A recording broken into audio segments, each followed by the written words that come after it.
Motorola One Macro is finally receiving the stable update 10 update in India. The build number QMD30.47-19. The update is 1.46 GB in size and bring with it the December 2020 Android security patch. Motorola One Macro had started receiving the stable Android 10 update in Brazil earlier this month.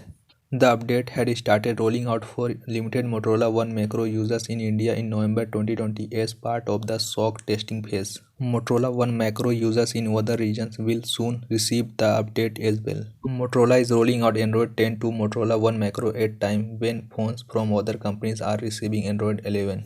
While the delayed update may not reflect well on the company, at least it appears to be live for users in India now.